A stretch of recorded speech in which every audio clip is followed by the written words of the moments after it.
What's good, YouTube? It's your boy Trez, and this is my beautiful fiance Nancy, and this is our relationship. We would like to start off by thanking God for another beautiful day. The sun is shining, people are out and looking healthy, and that is just a blessing by itself. Secondly, we would like to say sorry to y'all for the inconvenience and just the late timing of this video. This video was supposed to be posted, and we're sorry, but it is here now, and you can tune in and watch it, and we'll be thankful for that. So let's get it started. This video will be telling you about how me and my beautiful girlfriend met. How I came from being in Alabama to California. We finna get into that right now. I wanna say it was about 4 years ago. I was graduating high school, finna work my first job at Wayne Farms in my hometown, Union Springs. And I was just working one day, man. I was thinking to myself, like, I want to do something different, you know what I'm saying? I don't want this to be my life, you know? And I was young, and I was still deciding from colleges to go to. I was going to go to Alabama A&M, but I didn't want to go. So, yeah, and my cousin, who is actually a football player, we both play football together. He took his career, like, to another level. So, you know, that happened, and he put me on with this coach in Reedley, California, you know, because that's where he was playing football at. And he told the coach about how I used to play football, you know, how I'm a good guy, I got a good skill caliber at the position I play, and he put me on to being able to come to California and play football for a junior college. The junior college is actually in Reedley, California. You know, I don't know if a lot of y'all heard about it, but that's where I was, Reedley, California. I would say about a month later, he hit me with the good news saying, like, yo, man, the coach say, you know, you come out here and show off your skills, let them know, let them see what you got, you feel me? So I was so happy to hear that news, just to think that, yo, I'm finna go to California, a place I've never been before, a place I've never seen, you know what I'm saying? I'm finna go and experience what that life is. So about a week later, I was on my way to Atlanta to get on my plane ride to California. Now, mind you this, I never been on a plane ride. It was my first plane ride, and it is the scariest experience of my life. That was the scariest experience of my life. I will fly planes again, but I ain't gonna do it no time soon. So, you know what I'm saying? That was Only when it shakes, like turbulence. Yeah. Turbulence. That is the worst part, like, honestly. Jesus Christ. But when I got on the plane and I got relaxed and I seen the view below of Los Angeles, California, I was thinking, like, man, I'm really in California, bro. Like, that was so crazy. I literally looked down below and I seen Beverly Hills, thinking, like, bro, I'm where it all happened at. You feel me? My destination wasn't to actually stay in Los Angeles. It was just to take the plane to Los Angeles. But just to see that view, it just was like, bro, this is crazy. Like, I'm actually here. I get off the plane at LAX and I'm walking around to find my bus, because I think I was looking for the Amtrak, but it was across the whole, I think it was across another side from LAX. So I had to take I took a taxi. I took a taxi to the Amtrak, and I was chilling in this Starbucks until my bus came, my bus took like 10 hours, bro. So I was chilling in LA for like 10 hours, fell asleep on the bench and everything with all my bags and stuff, you feel me? So I got on the bus, the Amtrak bus, and I took it to Fresno, where my coach picked me up. And he took me to Reedley, California, which was like Fresno from Reedley was like, what, like an hour drive? Like an hour drive. So I got to Reedley and got my dorm set up, met some cool guys that I forged a brotherhood with to this day. You know what I'm saying? I got love for y'all, man. I remember y'all. The next day, when I walked around the college campus, it was like, I'd never seen stuff like that. Never seen that. Like, it was a whole nother world for me, man.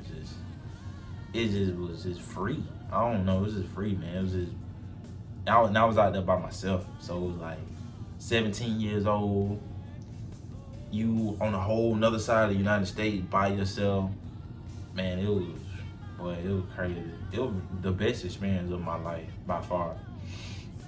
So I'm gonna skip all the way to the month of February, because the month of January is just me going to class and that's where the magic is at. Exactly, that's where the magic is at. The month of February, that's where it all happened, man. Where it all started. So February 14th, Valentine's Day. This is where it started, man. It started on Valentine's Day. That was so crazy about the whole story. So I was coming from my communication class with my homeboy Lino. We were sitting on the bench outside, and it was a beautiful day. And I see this beautiful girl walk out the cafeteria, man, with this caramel like blonde color hair, and like the sun just shined on it, so like just beautifully, and it just bounced and hit me in the face, and it was like, bro, who is that walking, bro? It looked like a piece of gold. Guys, my hair was so long back then. It was super long, and it was like more of a honey color. Yeah. From what I have now, but man, it was beautiful. So I asked my friend, I was like, bro, who is that walking, bro? And he was like, man, that's Nancy, dog. I was like, man, who is Nancy? He was like, she cool, bro. She a cool girl. He was like, man, I think y'all will make a good relationship. Like, y'all will make a good couple, bro. Real talk. So I said the dumbest thing off my first reaction because she was walking so fast and I had to say something to stop her from walking. And you know, I didn't want to walk up behind her and like have her thinking that somebody chasing her, you feel me? Because that's what I would be thinking. Like, bro, why is you walking behind me? You look like you chasing me. I said, hey, let me get your number. Bruh. I don't give my number to strangers. So it's either social media or Snapchat, you know? But at that time, I didn't know who he was. Like, I didn't know who he was. Like, I couldn't see who he was because, like, the sun was so bright. Like, it was so bright. And I couldn't see his face. But I did know that my friend Lino was with him. But I was like, I'm sorry. I don't give my number out to strangers. And then I remember that day I was in a rush because I needed to be on time to get my bus. But first I had to go to CVS to get my mom some flowers, some chocolates, and a little gift because it was Valentine's Day. And then so I had gone to CVS, bought whatever I needed to buy, and then I went to Starbucks. So at Starbucks, I started like thinking like, who was that person? Who was that person that said, let me get your number? So I had to Snapchat my friend Lino, and I asked him like, who's that? And then he was like, that's my friend Trez. And I was like, Trez? Like, I don't think I know who Trez is, you know, because like I just don't know who he was at that time. Yeah. So I was like, Lino, can you give him my Snapchat? And then he was like, then you're... And bro, let me tell y'all, I'm gonna go back to when she said I don't give my number to strangers, bro. My heart dropped from here all the way down to the floor. That was the worst feeling because I was like, man, she probably said yeah. I was thinking she was gonna say yeah. Man, she said, I don't give my number to strangers. I was like, oh my God, why did I say that? And then when Lino hit me up, when Lino tapped on me, he was like, hey, bro, she hit my snap real quick. I was like, I just bit my tongue because I ain't know what to say. I was like, man, she probably finna say something about me, you know what I'm saying? And he was like, hey, bro, she wants your snap, bro. You want me to give you a snap? I was like, well, yeah, I want you to give her my snap. I was like, give her my number if you can. For real, bro. I was like, yeah, give her my snap. And he was like, all right, bro, I'm gonna give you a snap, bro. He was like, bro, you better take it serious, bro. She a good girl. I was like, bro, I know, bro. I can see that from the way she walking, you feel me? So I want to say, we were talking on Snap that night, you know what I'm saying? She gave me a Snap. I was introducing myself to her, you know, I was telling her about me over Snap, you know what I'm saying? We were sending each other little videos and stuff like, you know what I'm saying, playful videos and all that. Letting her know, like, trying to get her comfortable with who I was, you know what I'm saying? So okay, but then the funny part is that like I kind of knew who he was. Like I had kind of seen him around campus.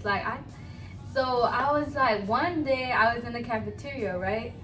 And with my friend, and I had seen this handsome man. Like I was like, ooh, who's that? Like he was all swagged out, like he was just dressed really nice, and I was like, damn, he got some style going on. He got something going on there, you know? I had seen him, and I was like, dude, I've never seen him around campus. Because really college is a small campus. Like, it's not that big, so you basically know everybody.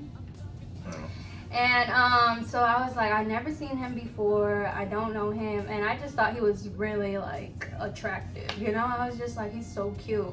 So, so I was like, keep in mind, I was like, okay, I had seen him before, but I didn't think it was him. So then, what do you call it?